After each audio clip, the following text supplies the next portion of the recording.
The first thing I noticed wasn't the music, or the clinking glasses, or even my wife's laugh echoing across the crowded room. It was his hand, resting on her lower back. Too low, too casual, too familiar. For a second, I thought maybe I was imagining it. Maybe it was just how coworkers acted at office parties, everyone loosened by champagne and dim lights. But then his fingers brushed against her waistline, lingering in a way that made my chest tighten. My wife Emily didn't flinch. She didn't move his hand. She just smiled. I felt a cold ripple slide down my spine.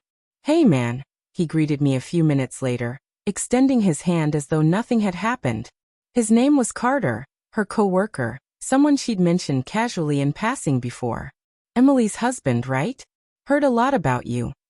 The way he said it, lips curled into a smirk, I couldn't tell if it was admiration or mockery. His handshake was firm, too firm, like he wanted me to know he had some kind of upper hand. Emily arrived a beat later, sliding her arm through mine as if trying to bridge the tension. "Honey, this is Carter. We work together on the Jacobs account." Her tone was light, but her eyes, avoiding mine, betrayed something else. I smiled politely, but inside something sharp lodged itself in my chest. The party pulsed around us, music thumping, glasses clinking, colleagues laughing too loudly at jokes that weren't funny. Emily floated through the crowd like she belonged there, radiant in her black dress, every head turning as she passed. I had always been proud of her, proud to stand beside her, proud of how driven and magnetic she was. But tonight, something felt off. Every time Carter appeared, it was as though the air shifted. He leaned in too close, whispered something that made her laugh too softly, touched her elbow when he didn't need to. Each time she didn't pull away. Was I paranoid? Was I just reading into things because I already had doubts? Doubts I'd buried for months. Late nights at the office, the sudden secrecy with her phone, the faint whiff of cologne that wasn't mine lingering on her coat. I had wanted to trust her. I had told myself she was just busy, just tired, just stressed. But seeing it unfold in front of me left no room for excuses. "Relax," I muttered to myself at the bar, gripping my glass too tightly. The ice clinked against the rim, a sharp, brittle sound. "You're imagining things." That's when Carter slid up beside me. "Man, you're lucky," he said, smirking as he signaled the bartender. "Emily's something else." The words hung in the air like smoke. My jaw clenched. I wanted to punch him right then, wipe that grin off his face. But I swallowed it down. "She's my wife," I said, my voice low, dangerous. His grin widened, like he enjoyed pushing me. "Yeah, I know.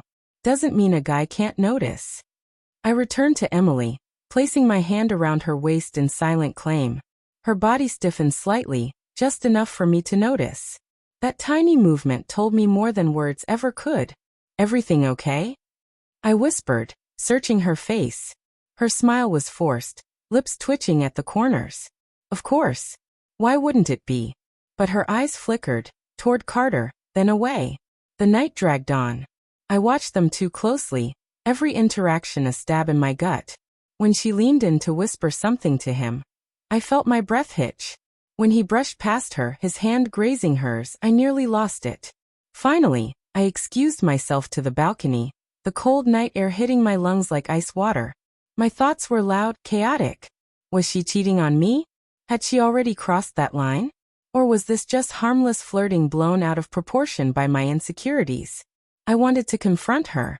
I wanted to demand the truth. But what if I was wrong? What if I destroyed everything over paranoia? I didn't have to wait long. Carter followed me outside, cigarette glowing between his fingers. "You're taking this too seriously," he said, exhaling smoke. His tone was mocking, but beneath it was a challenge. "Emily's fun. You should let her be."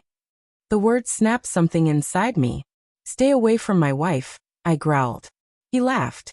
Actually laughed. Or what? "She doesn't seem to mind."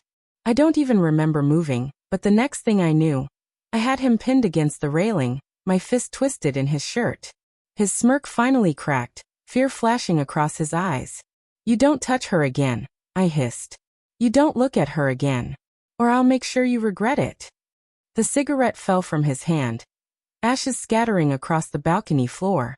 When I returned inside, Emily was waiting, her face pale. She must have seen. What did you do? She whispered, pulling me aside. What did I do? I shot back. My voice cracked with anger, hurt, betrayal. The better question is, what are you doing? With him. Her lips parted, but no words came out. Guilt flickered across her face like a shadow. And in that silence, I had my answer. The ride home was quiet, tension heavy between us. Streetlights streaked across her face as she stared out the window, avoiding my gaze. I wanted to scream. I wanted her to deny it, to tell me I was wrong, to give me something to hold on to. But all she gave me was silence. Finally, I broke. How long? My voice was hoarse, barely audible. Her eyes filled with tears. She didn't answer. That was enough. Back home, she tried to speak. It didn't mean anything, she whispered, tears sliding down her cheeks. It was stupid. I was lonely, you were distant. Don't. I snapped, stepping back. My chest ached, my stomach twisted. Don't you dare put this on me. The room spun around me. Every memory, every moment of laughter, every promise we made. It all felt tainted. I loved her. God, I still loved her. But trust once shattered doesn't come back whole. That night, I slept on the couch, staring at the ceiling, wondering where it all went wrong. The sound of her muffled sobs seeped through the walls, but I didn't move, because in that moment, I wasn't her husband anymore. I was a stranger, lying in the ruins of something that had once been beautiful. And as much as I wanted to, I couldn't ignore the truth anymore. She had already let him in. And I would never forget it.